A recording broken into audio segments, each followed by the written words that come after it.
part one in a series of my primary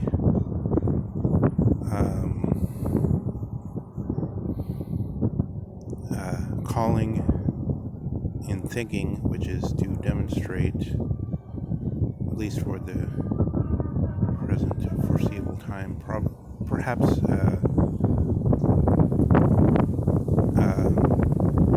for the whole of my thinking, is to demonstrate with as much forcibleness as is possible the falsity and error. I believe it's a vincible error, not an invincible error, in thinking Heidegger, who inevitably we must seemingly think as the red letter rubric Heidegger, which then gives us a series of concepts. His Deleuze understands the old philosophy, concepts, generalizations, series of things we can think through. When thought in the terms of Das Man, or of that which has been, Das Man is also in Russia as that which has been produced through the Byzantium line of inheritance of the Eastern West of Platon. This Das Man thinks in terms of the being of beings taken as something available, and what I want to show is it's possible to hold in our being the sense of what Heidegger is genuinely pointing to, which he says has been misunderstood, and to do a negative theology, as it were, to say what Heidegger isn't. Somewhere Heidegger makes a big list of what he isn't, including existentialism. He says, "I'm not the philosophy of existence is not what I'm laying down." He says somewhere, along with some other terms that he's not. But he's also not transcendental. So almost everyone who's at a high level of thought, including Dugin and Zizek, are using this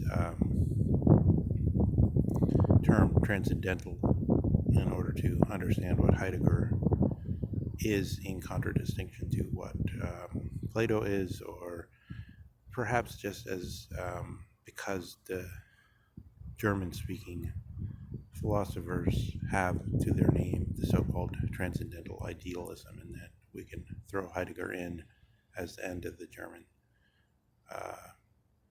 philosophy as the transcendentalist.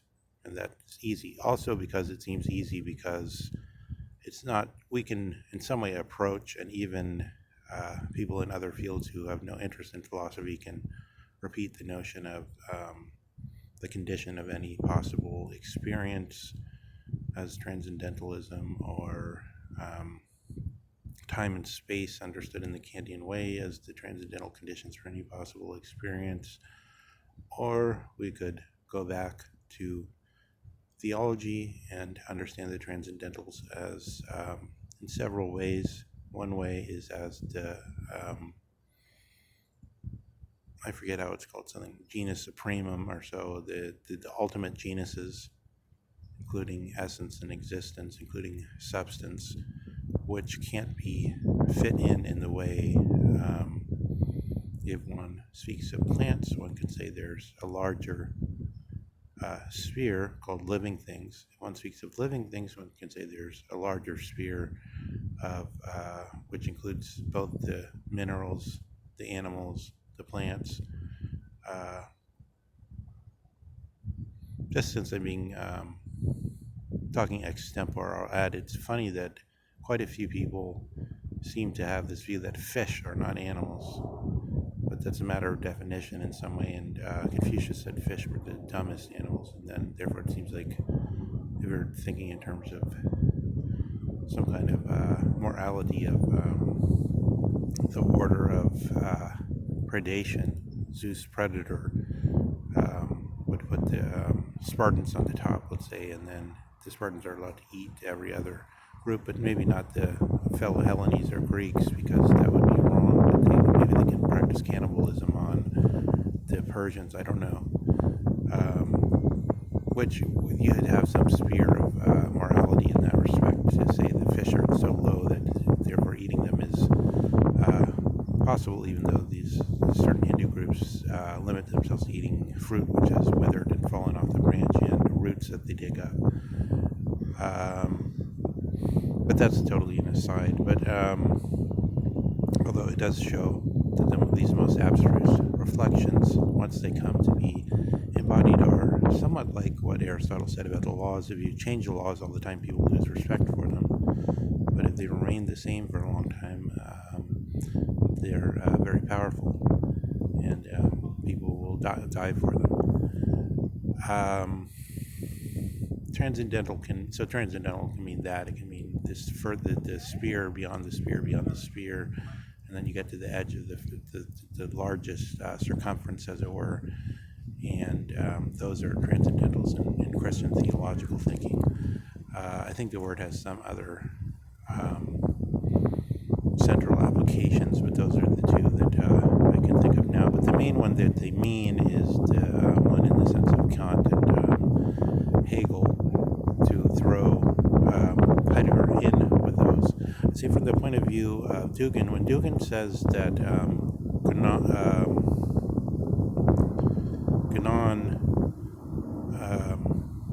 I think it's Gnon, he's talking about, who says that everything is in some way an illusion. This is like, say we can analogize that. I don't know how proper it is to do so, but say we could analogize that with the Neoplatonist, with Plotinus, when he talks about going beyond the Sanctum Sanctorum, or the Penetralium, or the temple images are going beyond and leaving the temple images behind, he says in his affective phrase, leave the temple images behind. So if Heidegger is a temple image, in all his terms, Dasein even is a temple image, then yes, in this sense, you would say he's a transcendentalist, but it's obvious that this, what I'm building towards, is saying this is doing Heidegger a radical discredit, because the whole of Heidegger is trying to hold in view a very specific, not the same as the Neoplatonist view of the demiurge and all that, and leaving the temple images behind, but it's a very specific view of leaving the availability thinking behind, leaving the consciousness and object of consciousness behind, which I will endeavor to show as closely as possible does not match up to transcendental thinking in any way. And especially if we think what experience, we could know for directly Heidegger rejects the notion of lived experience in Dilthey or in some of these other thinkers. Heidegger rejects consciousness, rejects, or let's say reject is the wrong word, but he has this Auseinandersetzung or Auseinandersetzen, this harangue and this confrontation with the consciousness in Husserl, and he says this consciousness is only then to be thought as a feature of Dasein, as it were, one of the beings of Dasein. But Dasein itself has to be thought, so far it's brought out as a concept, as one of these images, one of these temple images. What Heidegger is thinking, he can't express directly in his language, although he can build a path to it, which is very exacting, which is outstrips all other roads to the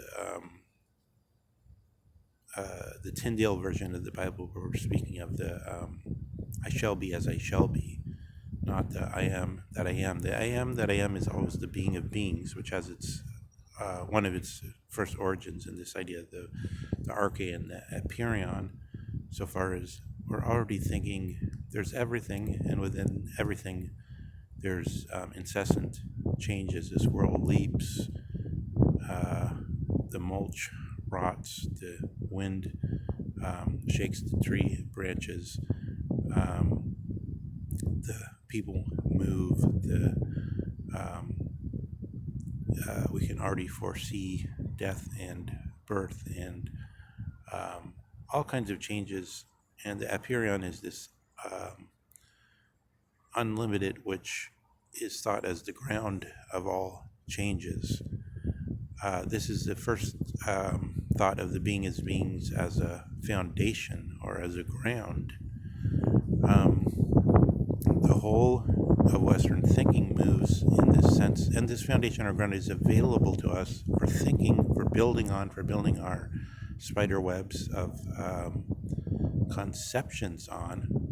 And all this Heidegger is trying to bring out by studying the Greek tradition to show us exactly how it happened and exactly how we're thinking, so that we can have this new issuance, which is not just the event or Arignus, because that is a metaphor on the sense that, for instance, Arignus is somehow a sense of it's something that's not totally non-physical, or not totally but which isn't directly locally physical, is affects the being or the essence of a thing. For instance, somebody, usually, if we're not talking about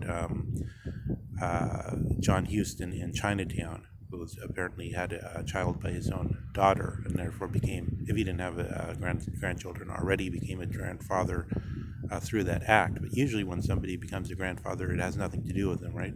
Something happens somewhere else, the child is born, you become a grandfather. This is an event, so it has nothing to do with an immediate physical action. And other such things, there's events which, so that it proves in a concrete way that the wholeness of the flow of time. But again, then we're thinking of the flow of time as a universe, as a one in Parmenides' sense, as something which is tied to arche or ground, which we can think and bring before us. What Heidegger wants to get to is something which language has a difficulty in approaching, and which he and Wittgenstein are both working to. So I think part of what the issue is, more concretely, is that Heidegger is working at this point at the edge of language, and that both Zizek and Dugin don't treat with that direct in the sheer flat direct way, and so that they again and again put Heidegger off as something which he's can be made to be when he's brought into metaphysical or philosophic thinking, in the way philosophic and metaphysical thinking are set off against this break into life or existence, which then opens the possibility of throwing off what is put down again in the terms of something available to us, the being as availability, being as presence. Probably the main meaning of the Vorhandenheit and the Zuhandenheit is that Vorhandenheit signals the visible, where visible can be something very remote, and the Zuhandenheit is something I can touch immediately.